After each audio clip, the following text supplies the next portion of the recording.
In today's Farm Report, the weaning process can be stressful for both cows and calves out in the pasture, but Emily Wilmus with the University of Minnesota Extension Service Office shares some tips and techniques on how to make the operation easier to handle for everyone. I've discussed many times before the importance of good stockmanship and safe cattle handling for dairy cows and calves. Today, I'd like to talk a little more about safe cattle handling for beef producers, specifically handling your cattle in a low-stress manner during weaning. The major principle of effective stockmanship is using the basic instincts of cattle to your advantage. These basic instincts include wanting to be able to see you and keeping you a safe distance away. Cattle are prey animals, so they have a fairly sensitive flight zone. The flight zone is the area around them that if they feel is pressured, they will move away or take flight from that pressure.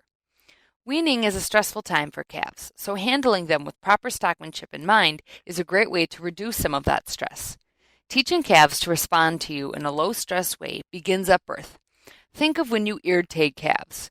Do it calmly and slowly.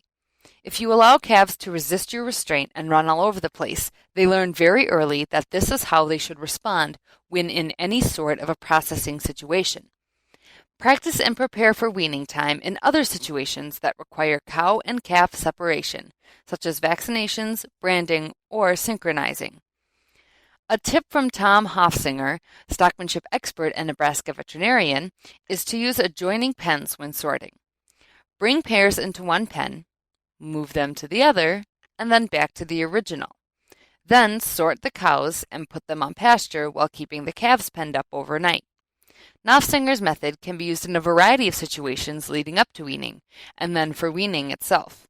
By getting calves used to moving and being separated from the cows, they will be less stressed by it by the time weaning rolls around. There are so many physical and physiological stressors during weaning, including calves being separated from their mothers, being moved, being in a new environment, and having new feed and even water. Making the move itself less stressful can help reduce stress from these other components. If you have any questions about safe cattle handling and stockmanship, call me at the Stearns County Extension Office at 320-255-6169. This is Emily Wilmus with University of Minnesota Extension.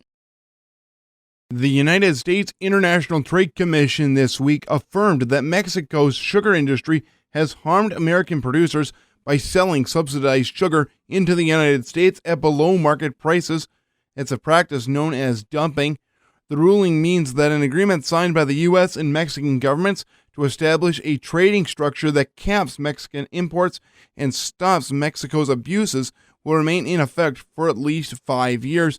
This according to the American Sugar Alliance. U.S. sugar refineries and big users of the sweetener have said a ruling such as the ITC released this week would limit supplies and keep sugar prices artificially high. Good lighting is important for producers, but having to constantly change out those light bulbs, whether they be fluorescents or metal halogens, because of a short lifespan, can be expensive and time-consuming. Emily Wilmus with the University of Minnesota Extension Service Office shares some highlights of new LED technology. There is no denying the importance of both proper lighting on a dairy farm and saving energy. A lighting product that is becoming increasingly popular on dairy farms is LED lights. LED stands for Light Emitting Diode. Quality LED lights are highly energy efficient, have very long useful lives, operate well in cold temperatures, and are essentially instant-on devices. LEDs can be compact, breakage, and vibration resistant, and have no infrared or ultraviolet emissions.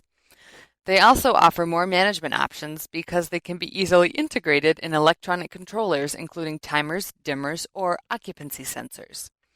A major disadvantage of LED lights is the initial cost of the devices, which is commonly 2 to 3 times more than comparable fluorescent or metal halide lamps.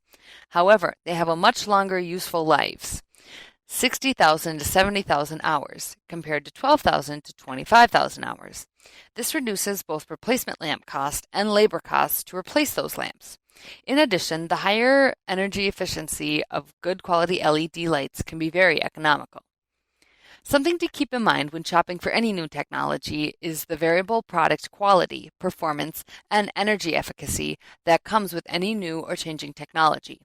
High-quality LED products meet or exceed the performance of fluorescent and metal halide lights, but poor-quality LED products will have poor performance. Dairy barns and milking centers are damp and dusty, so it's crucial to purchase lights that are designed for that kind of environment. Be sure to work with reputable suppliers and make sure that energy and cost comparisons are done using the same units of measurement for all products, i.e. lumens, lumens per watt, etc. In addition, check with your utility to see if they offer a rebate program for energy-efficient lighting. If you have any additional questions about LED lighting, feel free to call me at the Stearns County Extension Office at 320-255-6169. This is Emily Wilmus with University of Minnesota Extension. Agriculture Secretary Tom Vilsack on Wednesday announced that Lannon Backum will be the USDA's Deputy Undersecretary for Farm and Foreign Agricultural Services, overseeing the Farm Service Agency and Risk Management Agency, and the USDA's Military Veterans Agricultural Liaison.